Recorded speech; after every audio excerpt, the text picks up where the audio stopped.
I'm Alex Rodriguez. And I'm Jason Kelly. From Bloomberg, this is The Deal. Each week, you'll hear us in conversation with business icons. This show will explore deal-making across sports, media, and entertainment. That is a harsh lesson in business. Sports is not as simple as bringing a bunch of big names together. I didn't want to do another stomp you out speech. It opened up so many more doors. The show is called The Deal. Listen to The Deal. Listen to The Deal on Spotify. With threats to our nation waiting around every corner, adaptability is more important than ever. When conditions change without notice, quick strategic thinking is crucial. And with obstacles consistently impending, determination is essential in overcoming them. It's this willingness, decisiveness, and resilience that sets Marines apart. With our fighting spirit, we don't just fight battles, we win them. Marines are the constant our nation counts on to fight the unknown. And through adaptable problem solving, we do just that. Learn more at marines.com. It's only a kick, a jump, a block. It's only a serve. It's only a tackle, a run. It's only for the fans. After all, it's only pressure. You got this. Adidas.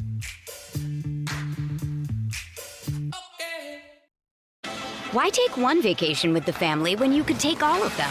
With Royal Caribbean, you don't just go to the beach. You visit a private island and race down the tallest water slide in North America. You don't just go for a road trip. You ATV and zip line through the jungle. You don't just go somewhere new. You rappel down waterfalls and discover ancient temples. Because this isn't just any vacation. This is all the vacations. Come seek the Royal Caribbean. Ships Registry, Bahamas.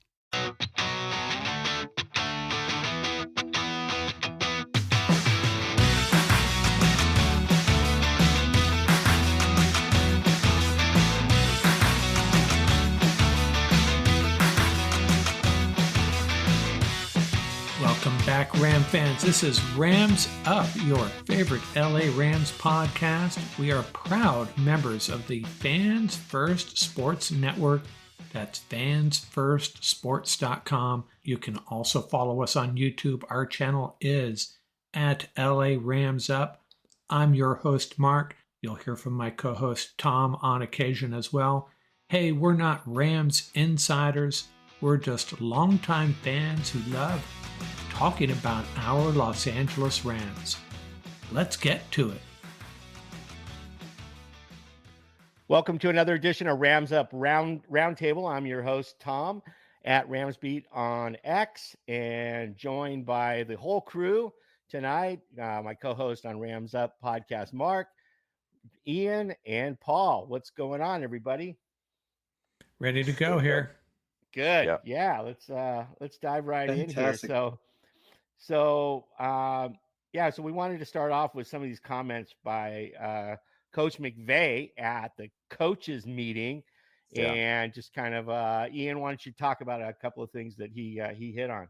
Yeah, so this past week or so, along with obviously all the rule changes that have been going on, the coaches get together, and there's a lot of media that they do. Our reporters in the LA area meet.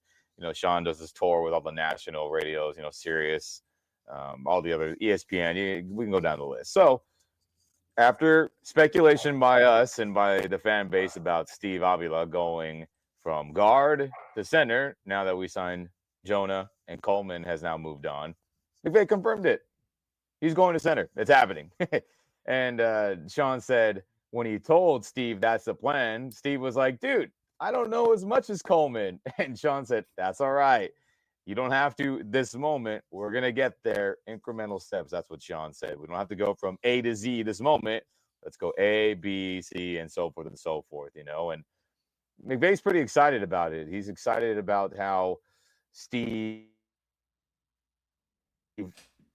learned a lot as a rookie, right? I mean, right in training camp, it was like not even a question that he was the main guy. Because remember that early couple of days of practice, if you guys remember as well, when it was him and No Boom were battling for, the tackle spots, the guard spots, who was going to be. And it was immediate like, yeah, Avila's going to play guard. Like, that's already locked up after 2 days of practice. Remember?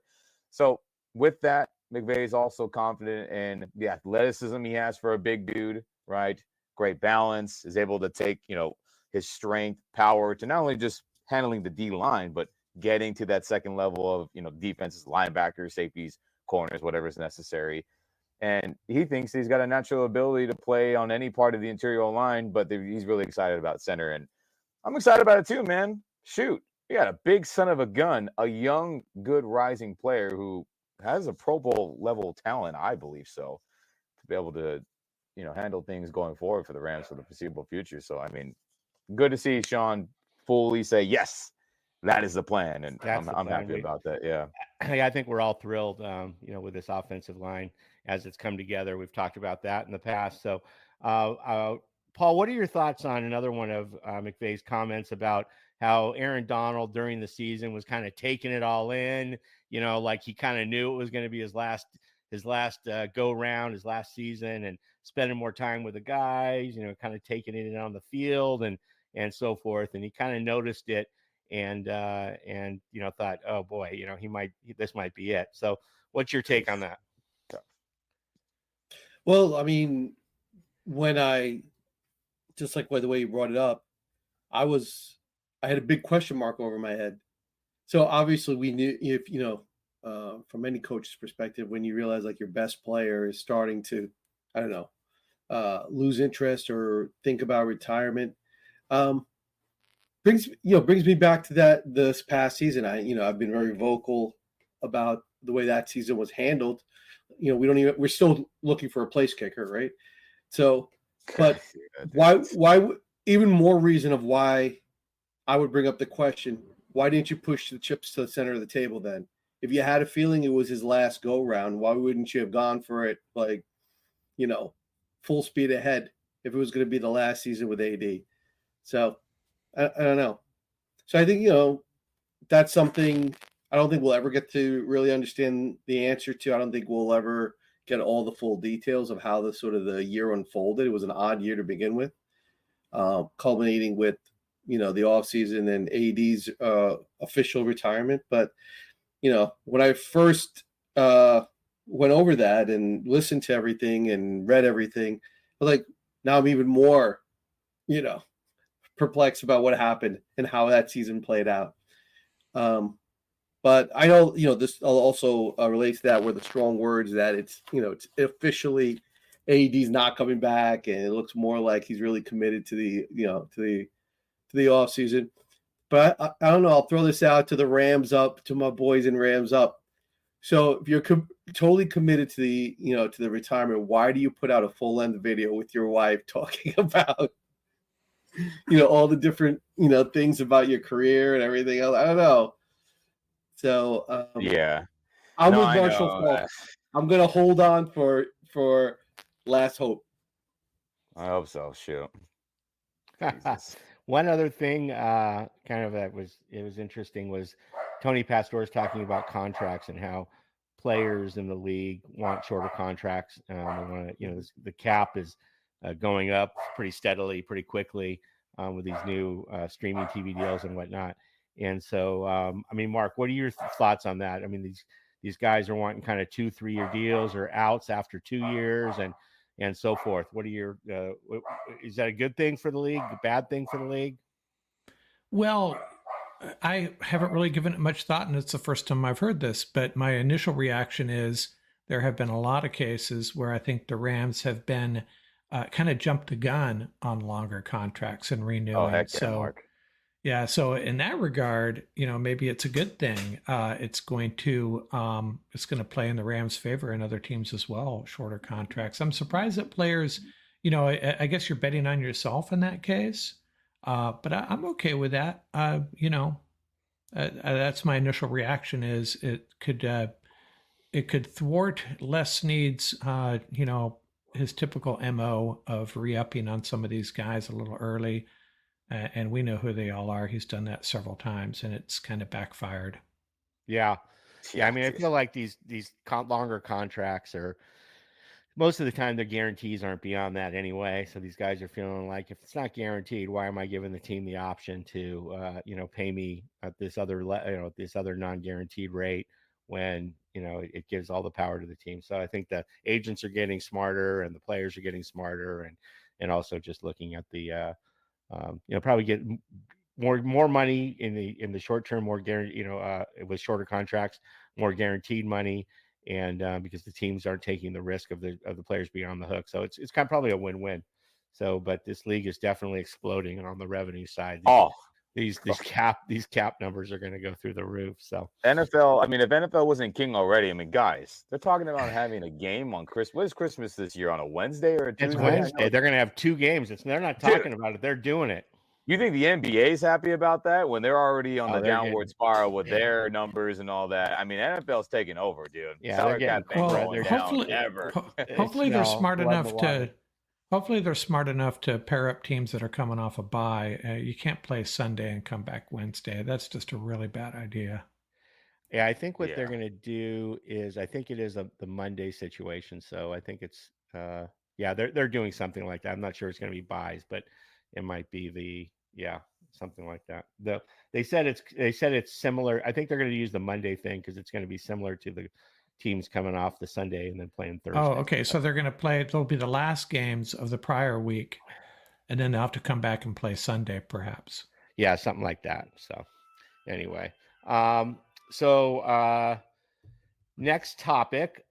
Yeah. It looks like the edge market is really drying up, Paul. Jesus. We got Reddick's off the table now. I mean, they've signed all these cornerbacks. It just feels like they're really, really, really gearing up to really hit that edge market hard. And as all those skill position players are pushing those top defensive players down the down the draft board, I just feel like they're really poised to pounce on some guys. So, Paul, you're our resident draft expert. You and Mark, what are your guys' thoughts on who they would take at 19? Who's your favorite? Let's just stick with edge. Who's your favorite edge? So, I mean, at this point, Jared Verse has to jump to the top of the list, in my opinion. I think he would have to. I know everybody loves our boy from UCLA, right? He's probably one of the more advanced, Latu. But I would have to say Jared Verse jumps to the top of the list, no question about it. Now, whether or not, and Paul, real quick, and Paul, is this with Dallas Turner still being available, or is this considering that Dallas Turner is probably going to get? That's what I was going to ask. Yeah, Dallas Turner definitely, I don't think would be available at 19. That's with that qualifier. Now Dallas Turner is sitting there. Dallas Turner off the edge is fire, right? Yeah, but I don't know if he would be there. We've been doing the mocks, and I think the best thing in the Rams' favor is you get these 5 quarterbacks that have inserted themselves now into the early first round. Now, if you think about it, so the Rams really are picking at 14, right? Because I shouldn't say that, because now we got the quarterback rumors of the Rams going in on QB. Oh God! But aren't there at least 3 receivers also, right, that are locked? Yeah, more legit. These Mark and I were looking at some of the, and I and to Ram Nation, relax. The mock draft engines are like fantasy football guys. Really are put together by fantasy football guys. That's why those receivers are like ranked so high. But there are legitimate 4 or 5 receivers also that could go in the first round. So I mean, I'll be honest with you, the Rams are sitting pretty. I would say if edge. The Rams can really solve one of their scenarios easily in the first round, and they could also do it in the second round. There are a couple of players, Verse is a possibility. Chop Robinson is. I know people are coming down hard on Chop Robinson, but Chop Robinson is a possibility. Latu is a possibility. The issue is this also, not to get too deep into the draft scenario, but so. If Byron Young is playing on the weak side, you really got to look at strong side linebackers, guys that can hold down the strong side and also rush the passer. Now, when you do that, right, Ian? Now that list gets incredibly short. I think it's only 3 guys. right? So then, Yep. so like maybe what do you got? Like maybe Braswell you could throw into the mix. Braswell played on the He strong can side play. for You're right. He Alabama. can play that. I forgot about him. You're right. He can do So it. Braswell would be, one of the possibilities. Chop is definitely one of the possibilities. They criticize I don't know about Chop Chop, though, my friend. I don't know, man. because of his run defense when they That's look why. at the Penn State, his Yeah. Penn State tape. But the guys put together, man. So I don't know. So theoretically, could you put him on that side? Possibly. Yeah. So that's the thing also with Latu. Latu played on the strong side, but he didn't have a lot of run responsibility. Gabriel Murphy played on the opposite side. I think Gabriel Murphy, if you flipped him, he could play on the strong side. So there's a lot of different ways the Rams can go in the draft. But without question, the Rams are sitting pretty at 19. They have just the world is their oyster if they sit pat at 19. I also think though their best situation is when they move back a little bit. Because there are going to be teams leapfrogging each other for various players, particularly at quarterback. People want to get into that quarterback mix now. So that sort of feeding frenzy to get at the last two quarterback spots, I think it's going to open up a world of possibilities for the Rams. The Rams, I think, are going to move back. They're going to have, I'll kind of say it right now, they're going to have 5 or 6 picks in the top 100 when it's all said and done. Wow. That'd be cool. Yeah, because the end of the first round is not the best place to be because all those contracts are guaranteed. You got that 5th-year option situation. You got all these things going on. But Tom, I will say, if we are at 19, let's just say we happen to stay there, and Latu and Verse are there, and we still decide to move back, I'm going to be a little pissy about it. Yeah, then you can't. I think Latu's almost. I'm going to be pissy if one of those two guys are there and we move back. I'm going to be irritated. Murphy, Verse, or Latu are going to be there. One of those 3 guys. Ooh, I mean, you do the math on the top 18 picks. I'm sorry, there's you got the quarterbacks, the receivers, the offensive linemen are locks, right? Yeah. You got the tight end, it's just the math just doesn't work. There's no some of these I think that there's like 15 picks that are absolutely locked in right above us. Yeah. And then it's just gonna and then after that the offense is going to be a majority of that first round, I think, for sure. Yeah. 100%. Well, not to give away too much of our mock draft segment that Mark and I just did, but we we moved back and still walked away with Chris Jenkins and Rook Orororo and 3 other ridiculous players for the defense. We loaded up on the defense. Yeah, go ahead, Mark. Sorry. I was just going to chime in, and I hate to be the negative Nancy, and I'm really concerned about edge, not that we need an edge. The hit rate on edge in the first round is not good. And that's what concerns me. I know all these guys seem like they're great on paper, and we all envision them stepping in and, coming away with 8, 9, 10 sacks. And history tells us there's a good chance we're really going to be disappointed with an edge rusher taking that early. With that said, it's Verse, Latu, or Murphy in my book as well. So no Clellan. And speaking of that, I see a lot of the fan base talking about Chop Robinson, the Penn State edge rusher. Look it. He has an elite get off and a high motor. Great.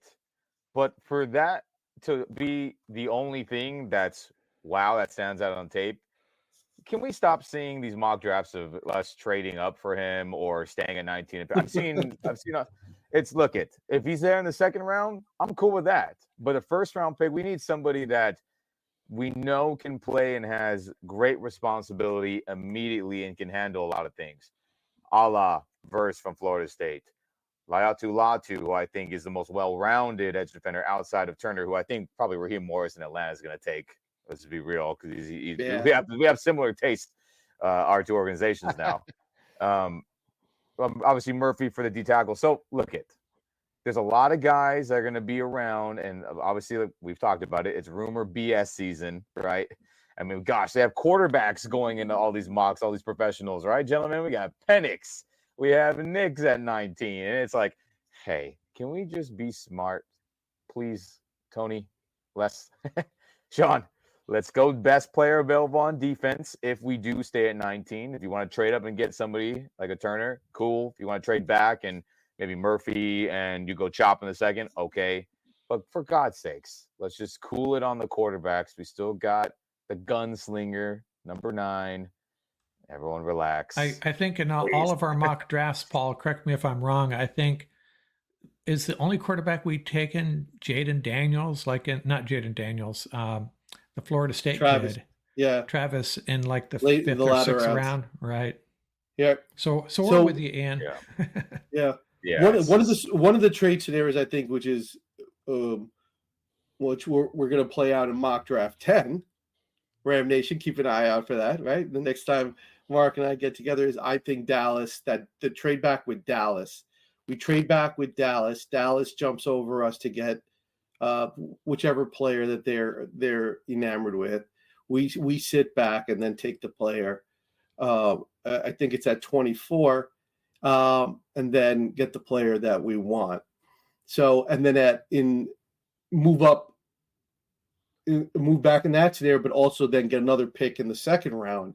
And in that early second round pick, we take a wide receiver. Then actually after that, everything else is defense. So we'll go defense, steal one of the wide receivers in the early second round. Like I'm hoping Coleman or Leggett, from what we've been seeing, fall down into round 2, sneak down into round 2. Please. Listen, if Casey and the Sunshine Band roll into our lap, you got to take him in round 2, because in the red zone, he's just going to light it up. Same thing with the X Factor, X-Man, right? So those 2 in the second round, and after that, it's all defense too. So it's defense early, wide receiver early in 2, then stay in the 2, get another defense, and then obviously we roll through the rest of our draft. That is the best scenario that I have done for the Rams. It works consistently. It always comes out that the Rams just crush it. Their draft comes out exponentially better. The other draft back scenario is trading back with Tampa. Those are the 2 teams that it comes up, and the Rams don't have to move up because now with the 5 quarterback situation. So like I said, the only thing that I see is either staying in 19 and getting the dream pick, moving back just a couple of spots to get another pick, early in round 2 or mid round 2, walk away with a wide receiver that you normally would not have taken in round 2, because now you have the luxury of that early pick, right? The Rams have to be able to go forward wide receiver this year. They still, and for a lot of people, I just responded to somebody, and thank you, Ram Nation, for the comments about the wide receiver scenario, why wide receiver for the Rams makes sense. Look at their wide receiver room. Even with the Tyler Johnson signing, you want to be able to go 4 wide, and you also are building into that wide receiver room a little bit of insurance for next year as well. So the Rams at some point will probably go for a dynamic receiver. Crazy. Yeah. It's happening. It's happening. Wait, gentlemen, real quick. Cup. Yeah, go ahead. Go ahead. No, go ahead. You're going to say the exact same thing. Cup, Puka, Demarcus Robinson, right? Top 3, pretty right. And right now, what do we got on the bench? Tutu, Skoranek. In a contract year. Yeah. In a contract year. Yeah, and then Tyler Johnson contract year, Demarcus Robinson contract year. Like Puka's the only for sure for the future, right? If Cup has another injury season, we've talked about it. I mean, they'll cut bait. Our team front office are a bunch of savages. They do not care. So receiver is going to go high, second round, third round, probably. Okay, second round receiver. I think so. How do we feel about Tutu still being on the team and Creed Humphrey getting another All-Pro nomination and collecting another Super Bowl ring? Just want to throw that out there. Hey, we have Steve Avila. He's better than just waiting on my Tutu jersey as I say that. Hey, the ring and the banner is hanging, so everything worked out okay. Actually, thankfully, I mean, we've missed. Never go wide receiver over the trench player. Never. I'm Alex Rodriguez. And I'm Jason Kelly. From Bloomberg, this is The Deal. Each week, you'll hear us in conversation with business icons. This show will explore deal-making across sports, media, and entertainment. And that is a harsh lesson in business. Sports is not as simple as bringing a bunch of big names together. I didn't want to do another stomp you out speech. It opened up so many more doors. The show is called The Deal. Listen to the deal. Listen to The Deal on Spotify. Why take one vacation with the family when you could take all of them? With Royal Caribbean, you don't just go to the beach. You visit a private island and race down the tallest water slide in North America. You don't just go for a road trip. You ATV and zip line through the jungle. You don't just go somewhere new. You rappel down waterfalls and discover ancient temples. Because this isn't just any vacation. This is all the vacations.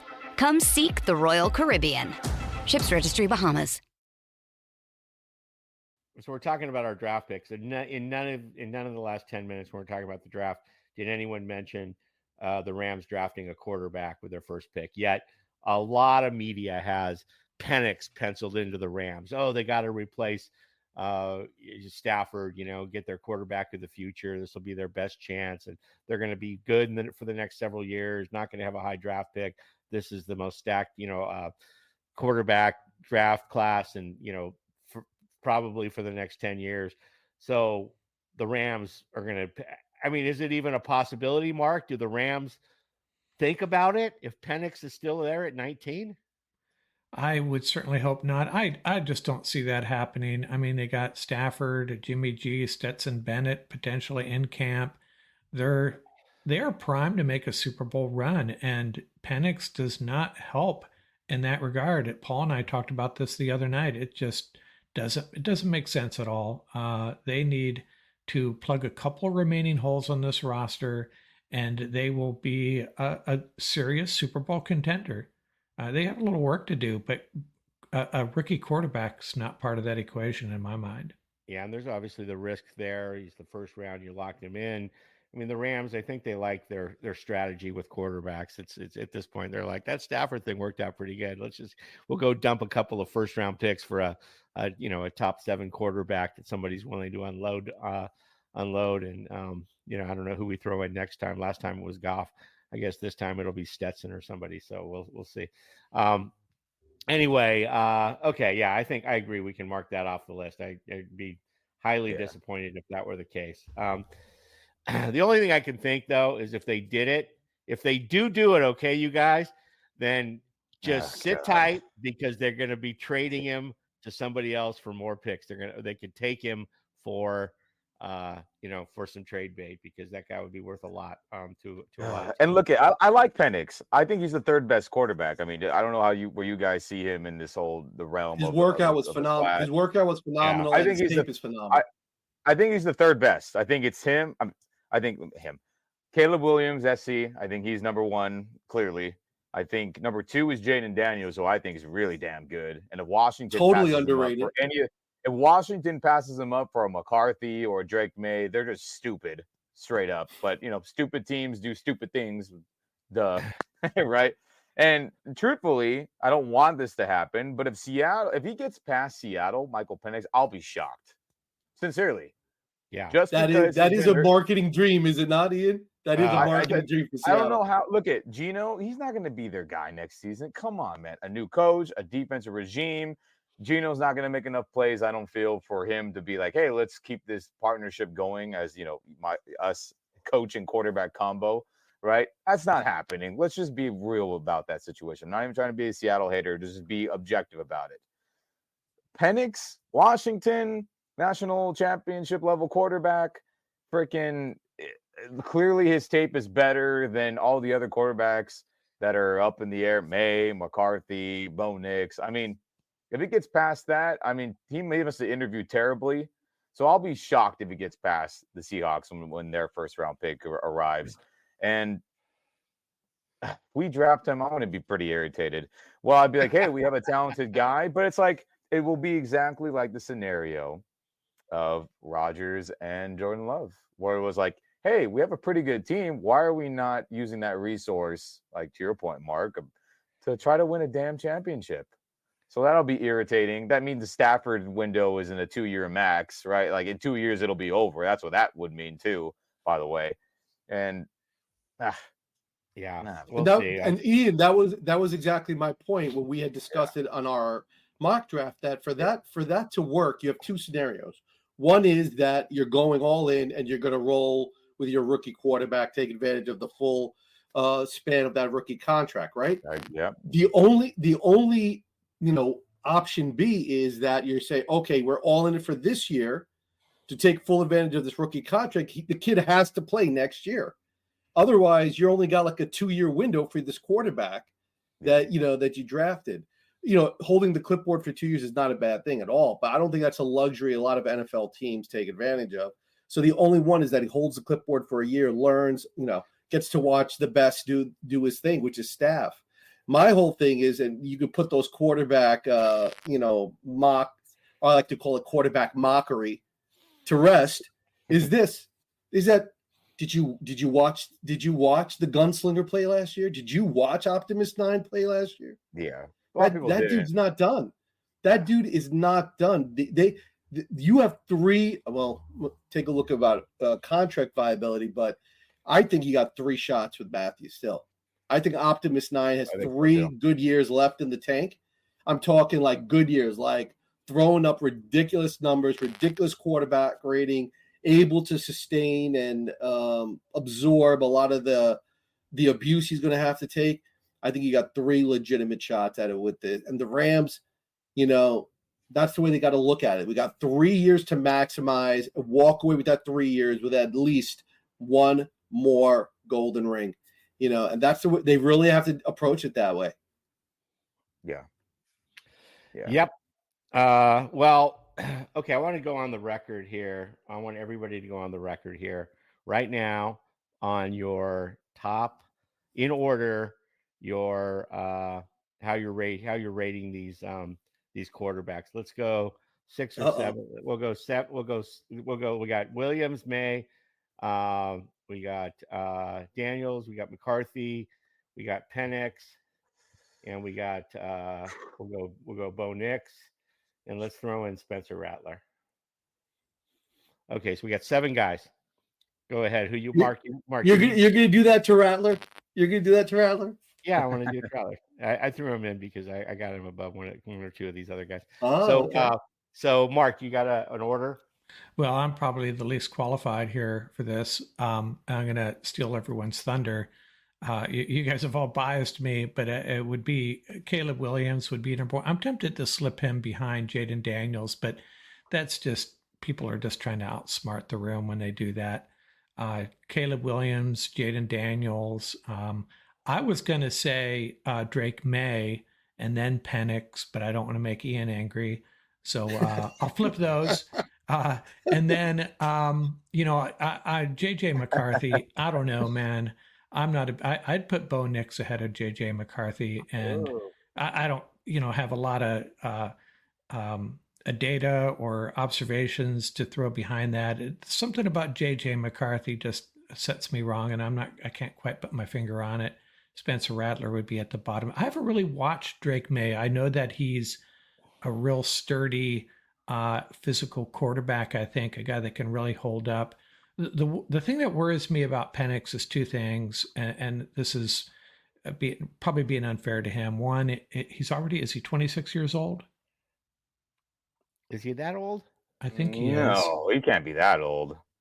He's older. I could be wrong on that. Yeah, I don't think he's 26, though. Everybody can fact check me right now. And the other thing is, as I loved him, but man, that game against Michigan, he just kind of folded a little bit in that game. He's 23. Oh, I was like, wait a minute. Is he 23? Yeah. Okay, I don't know where I got 26. An old man for a quarterback. Yeah. But, he's like Brandon Whedon. Remember the Oklahoma State quarterback that was pretty old? Got drafted in the first round by the Browns. I don't know how old he was. There's been some old ones. I'll have him at 29 by the end of the week. But that performance against Michigan was really concerning. But all right, so let's go, Ian. Give us your rankings. Yes, I said my top 3 already. I said it was Caleb number 1. I had Jaden Daniels number 2. I had Penix at number 3. I did like Bo Nix's film more than JJ McCarthy, so I'm going to put him next at 4.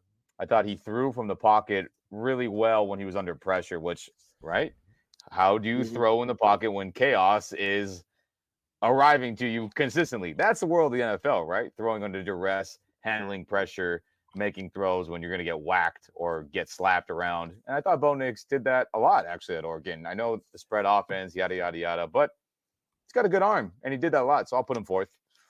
I'll put McCarthy behind him because I know McCarthy didn't throw a ton, but there was a lot of big-time throws that he did make when he did have to throw, right? I mean, because Michigan was so good at running the damn football, and it was like, hey, we don't have to throw it all over the yard. We're just going to bury you in the trenches. I respect that style of football a ton. But in those situations, they made McCarthy's, though. Hey, man, first down run didn't work. Second down run didn't work. Okay, 3rd and 12. Can you throw on this big money down when you haven't thrown a ton this whole game? And he was throwing laser beams. So I give him credit for that. So I'll put him there 5th. Who was the other quarterback? It was May, Rattler, and yeah, McCarthy, Penix, May, Rattler, McCarthy, Daniels. Yeah, I'll put Drake May after. The thing with him is there's a lot of, wow, look at that throw, just like all the other guys. But there's a lot of times where you're like, ooh, that was a bad miss. Ooh, that was not a good read. I wonder what he was thinking there. And not that the other guys are all perfect, but when guys were open, he's missed. When guys were not open, he's forcing things. Day one, I don't think he would survive, truthfully. And that's why I'll have him behind all the other guys, just based off film. And I know the argument of, oh, he went to North Carolina and they don't have all this stuff. And I get all that. But when his dudes were open, he missed them more times than not. And that's not first-round quarterback trade up or go top 10. I mean, look, if somebody's going to do it, we've seen it, guys. Think about the history of this sport in the draft. How many times quarterbacks went over others where this didn't make any sense, and those teams paid for it? Yep. I mean, shoot. So someone's probably going to convince themselves. And look, they can make the Josh Allen argument, right? Josh Allen was very raw, and a lot of the same things I'm saying about May would probably, funnel into Josh Allen coming out when he was leaving Wyoming. But that's the gamble you take. So someone's going to take that gamble. They're hoping that it turns into Josh Allen, but who knows? So that's why I'll have him second to last. And then Rattler, same thing, a lot of wow, but also tons of, no, I don't like that. I don't like that. I don't like that. So I'll put him last in that order. So real quick, my long soliloquy: Williams, Daniels, Penix, Bo Nix, McCarthy, May, Rattler. That is my order. Gotcha. All right. So Paul, what's your top 7?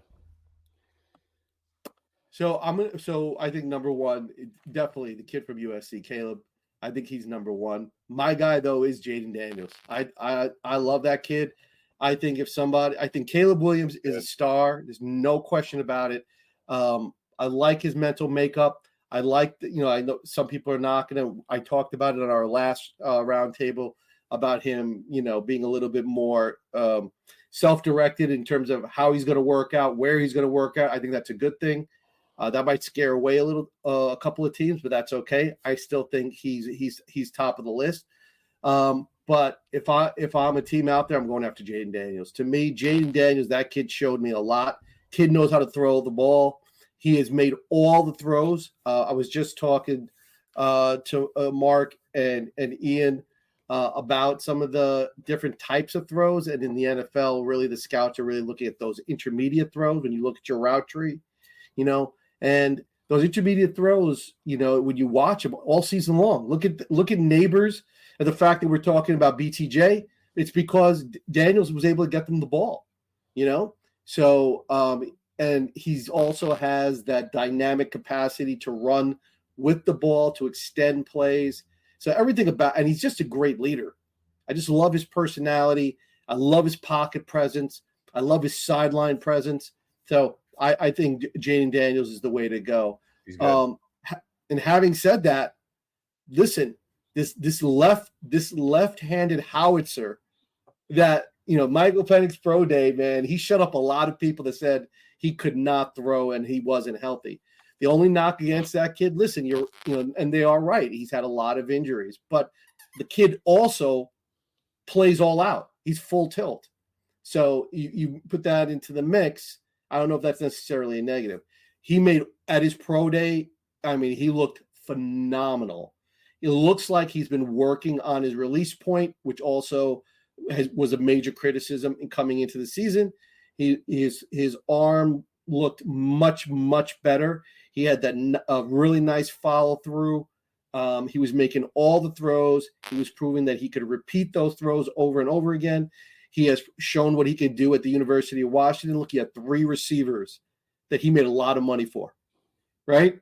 He made a lot of money, right? We're looking at what people are talking about McMillan in the second round because he got them the ball. So I love the way he competes. So I think he is the number 3. So after that, it becomes a little bit of a toss-up. So I am not sold on May.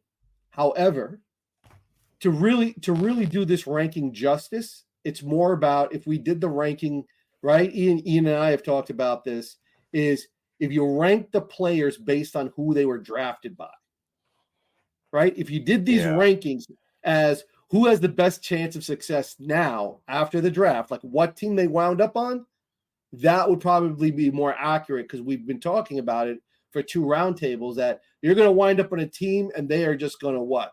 Mm-hmm. They are just going to what? Bucket your career. Yep, they're going to sink your career. And let me say it right now, whoever goes to the Patriots, they're going to struggle. I'm sorry. Whether that's if Penix goes, which I think he'd be worthy of, the 3rd quarterback taken. If he ends up going there, I mean, good luck, bro. Good luck. Right. Who has he got to throw to right now? What is his offensive coach? So May reminds me of like a lot of those pitching prospects in baseball, right? Kid's got a great arm. You're going to have to cultivate this kid. So if he winds up in the right situation, look, he said all the right things at his interview. He's shown that he can compete. He's got great arm talent. But look, he hasn't really put together that dossier that the other quarterbacks have. So he's doing it on potential alone. The fact that they have him at number 2 or number 3 is just, to me, is a recipe for disaster.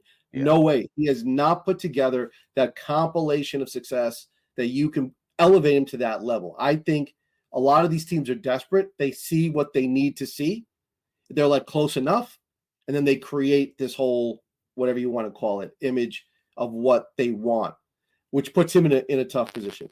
So McCarthy, listen, the bottom line in college football is what? Production. I think the kid's lost 1 game his entire collegiate career, one time. And like Ian said, he's in a tough system where he doesn't get the volume of throws, and not a lot of quarterbacks can do that. To keep it in the holster and say, all right, now take it out, right, and go throw a strike to Roman Wilson 20 yards downfield, right, on 3rd down. He did it all a lot of times on 3rd down, under the highest level of pressure. So you got to give the kid credit. To me, the one thing that stands out with McCarthy is his mechanics need a lot of work, no question about it, but he's shown that he can compete. He has shown that he can do it within a system that is not pass heavy. Some people could say that as a negative. To me, as a quarterback, if you can do that in a system that is not pass heavy, that is a definite plus, in my opinion, because he's doing it in clutch time. That shows he is efficient at what he's doing. So I would have to move him ahead of May on that reason. Now, finally, Bo Nix. Rattler would be at the end. I love Rattler's competitiveness. I don't know if he has all the physical tools, but I hate to knock a guy like Rattler, because he's the kind of guy that'll be like, okay, you think I can't get it done? Watch what I do now, and beats you in the 4th quarter. That's the kind of kid he is. So he's going to wind up being 2 types. He's either going to be that quarterback that proves everybody wrong, or he's going to be the best backup quarterback in the league for the next 10 years, right? That's what he's going to be. He's going to be that clutch backup quarterback that everybody is looking for. So in the mix, I would put McCarthy ahead of May, Rattler behind them. And who did I leave off? Did I leave anybody off? Oregon, Bo Nix. Oh, Bo Nix. So I have a thing for Bo Nix only because I love running quarterbacks. I'm biased that way. I'm old school that way. How that translates to the NFL, I will say this. They're saying Bo Nix is a system quarterback. Well, we just talked about that 2 weeks ago, right? The NFL is a quarterback system. So if he's proven that if you put him in a quarterback system, he can be successful. So what the heck are you talking about? That's exactly right. You put him in a system in the NFL, he will be successful. Bo Nix has a lot of the traits. His pro day to me was not super impressive. I mean, he didn't wow me in terms of his throws, this, and that.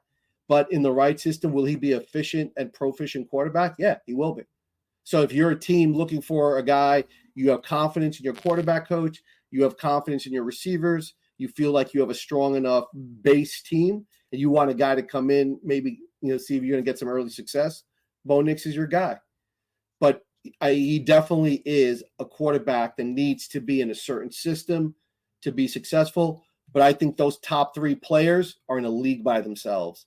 You can't even compare the top three quarterbacks to the bottom three quarterbacks. It's night and day. Sorry, you're saying Williams, Daniels, and Penix, and then after that it's McCarthy, May. I'm going to go McCarthy. I'm going to go McCarthy, Nix, May, Rattler. Yeah, that's good. That's good. Yeah, I'm just going to without a lot of commentary. I'm going to go Williams and Daniels, Penix, McCarthy, Nix, May, and Rattler. Yeah. I think May's going to fall. I really do. I went back and looked at some of his stuff. I mean, he had some flashes when he was behind. He really played well when he had to. But that's not the mentality you need. And then people say, "Oh, well, if he can do it, then he can do it all the time." It's not true. It's a mentality. No. It's a mentality. And Tom and gentlemen, do you remember last year this time when everyone thought the season was going to be a disaster? Right? We obviously ended up being fun. Tank for Caleb, tank for May was huge in our fan base. Does everyone remember that? All the Photoshop edits. Rams Twitter was on fire with, "Oh my God, we're going to be so lucky to get Drake May or Kalo. Either or is going to be great." Guys, please tune in as much as you can to the Rams Up podcast and other Rams affiliates where we watch film and we tell you how it really is, okay? That's right. Remember, don't always go with what the big boys on TV are telling you. Watch some game film yourself.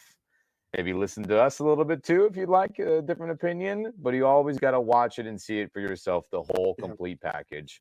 Because what a U-turn it's been for that guy. And I do feel for him. But the film don't lie.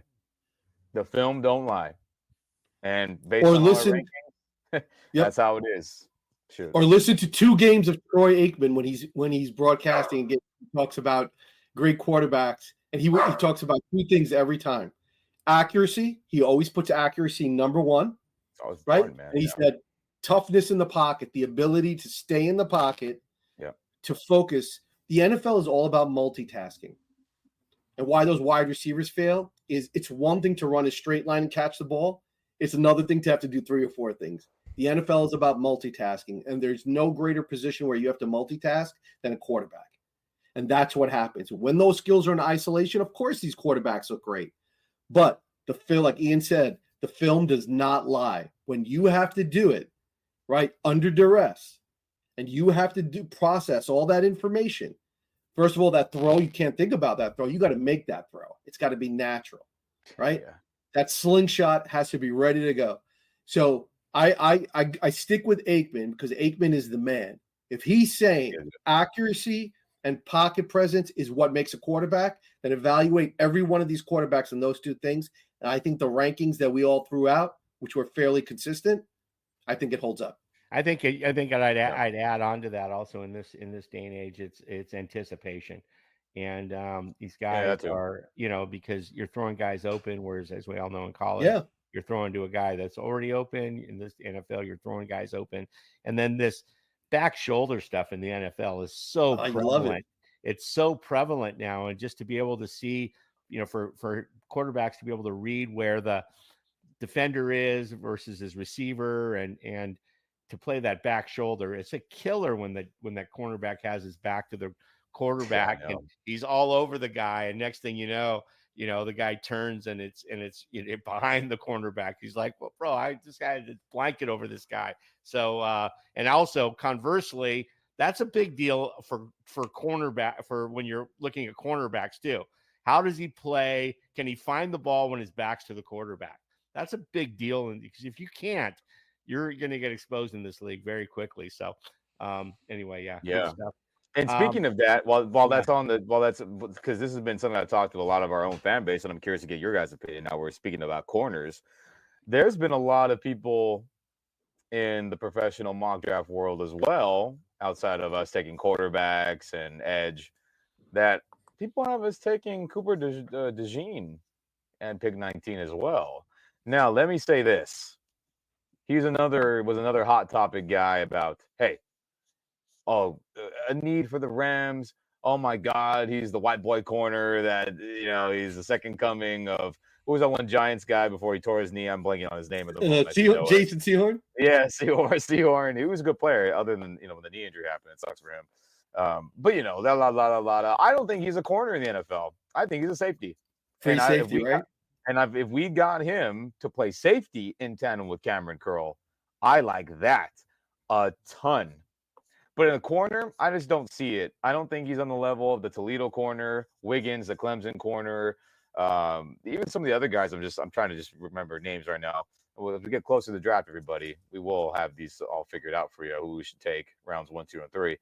But if he was available in the second round and we want him to play traditional up top safety, I'm all for that. I think he could do it. I definitely think he can be a good safety. But in terms of the skill set of playing corner, playing in the slot or the star, I don't think he could do it, or the outside. I just don't think he'll be able to do it. And he could be a kick returner for us, right? He was a good little punt returner. That'd be something added bonus for the kick return game now that's going to be important. So when you're talking about guys and players, that's someone that popped in my head. And Tom, sorry. No, that's great. I mean, obviously we know where everybody's head's at. We mentioned is edge the focus of the draft, and the rest of the segment, the rest of the show was about the draft, which is great.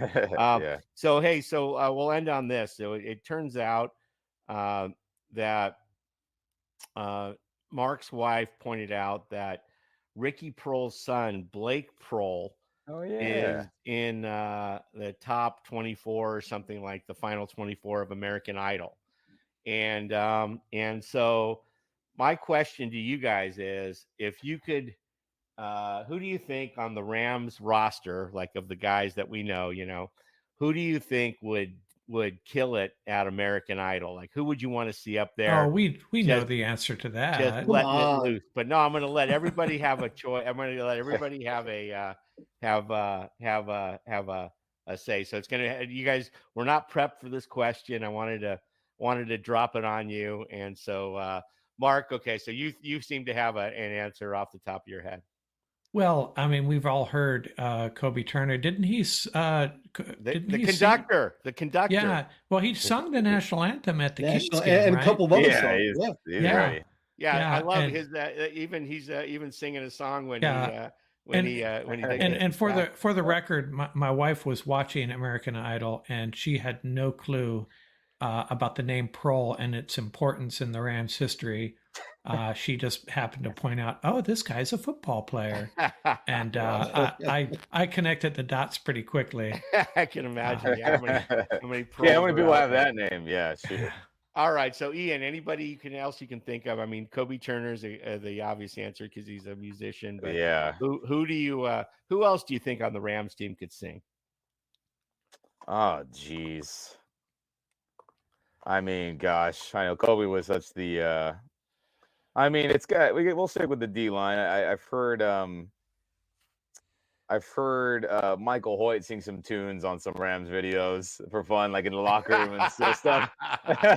Now, I don't remember if it was great or not, but I remember hearing his voice. So that was just the first person I could think of right now.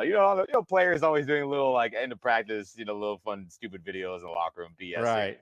I think Michael Hoyt was singing some tunes. I think it was like a 2-2's Instagram or something. He was like, "Oh my God, Hoyt, you can sing this and that." So I'll just shout him out. And hey, man, shout out to the multifaceted people out there in the Rams locker room. If you're tuning in, if you can sing, we hope to hear it sometime soon with COVID. All right, we need a Rams version of how Kelsey was doing all of the old lineman Christmas album right every year. with right. Mayatu and him. So hey, Kobe, it's time to get our LA production going soon. Okay. Paul, who do you think could sing in that Rams locker room? In that locker, wow. I mean, the conductor was definitely impressive. But I have a feeling, I think I know who's going to be the beast at karaoke in that locker room. And that's Matt Stafford. I have a feeling that Stafford could break out that karaoke list like, whoosh, here we go, boys. But the other thing is, I mean, come on, Ram Nation. We got to get the votes out, and we got to make sure that this kid walks away as the top nominee for what is it? Which one is it? He's on American Idol. It's American Idol. American Idol. So we got to make sure he walks away as the official LA Ram Idol. And by the way, Tampa Bay didn't happen to you once, happened to you twice. Prohl with the catch and Cup with the over boom a basket catch. Try to remind everybody. Yep. And we beat them 9-0 in '79, right? Right before that, yep. Speaking of the American play Dream, Pittsburgh. Yeah. On a way to play Pittsburgh, yep. That's right. So my guy's going to be, I'm going to stick with the defensive line also. I'm going with Bobby Brown. Bobby Brown, that's right. I can see that. I'll bet you Bobby Brown could blow it out. So that's my belt some tunes. Yeah, I think we should get our defensive line. I think that'd be a nice little a little quartet or something like that. So I don't know if Aaron Donald could sing, but he's a good actor. He's going to be good. He's going to make some money as the next Rock in the movies. So a lot of talent. That's what they said. Yeah, line. A lot of talent on that defensive line. All right, guys, we'll wrap it up there. Great roundtable as always, and look forward to chopping it up next week with all the news and notes and so forth. So until then, thanks very much. Again, I'm Tom at Ramsbeat on X. And we're joined by Mark and Ian and Paul. And take care. Have a great week, Ramley. All right. Out here. Yes, sir. Ramley, don't forget, subscribe. Tune in to everyone you listen to. Hit the like button if you're watching on YouTube. It helps out the algorithm a ton. And remember, Aaron Donald in your hearts, number one forever. Never forget. Optimus 9, still number one.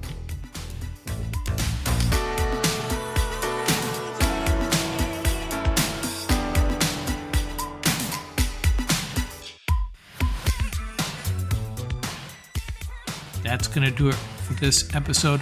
Remember, you can reach us at ramsuppodcast@gmail.com. And don't forget about our YouTube channel. Our handle is at laramsup.com. Till next time, keep the horns up, stay safe, and have fun out there.